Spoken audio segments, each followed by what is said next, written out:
Inselmulkom u nilqawkom għal programm ieħor xi rajt dan l-aħħar li llum se jlaqgħana ma' Joe Pigalia. Joe Pigalia magħruf ukoll bħala Joele huwa presbiteru li qatta 14-il sena minn ħajtu jgħix ħajja solitarja f'eremitaġġi fl-Italja.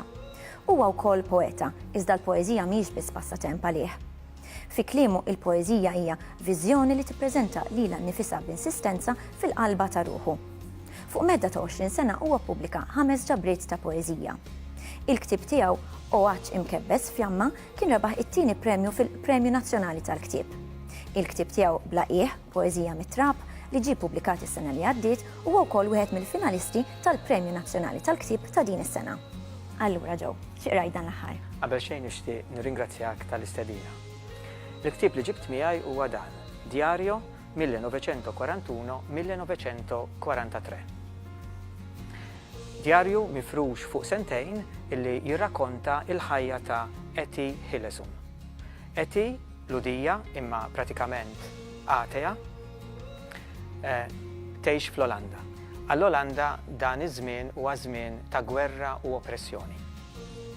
Eti hija mara ta' 27 sena, avventuruża, passjonali għall-aħħar, fil-fatt tirrakkonta wkoll fil-djarju tagħha anki il-ġrajiet passjonali tagħha, intelligenti ħafna u bil-ħsieb tagħha tassew penetranti.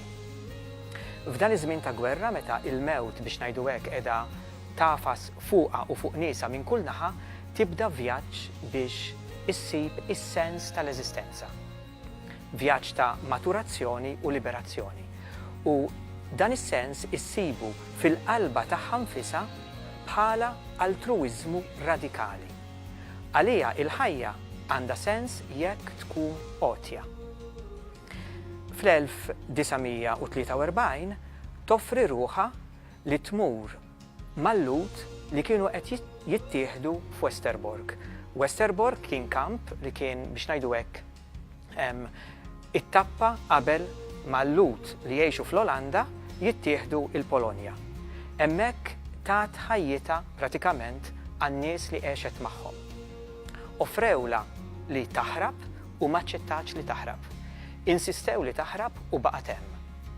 L-aħħar vers tagħha fi djarju kien nixtieq inkun balsmu fuq ħafna pjagi. Damet taħdem f'Westerbork għal sena sakemm fl-aħħar lilha wkoll messa li titabba fuq tren u tittieħed lejn il-Polonja u mietet fil-fatt ftit xahar u nofs wara.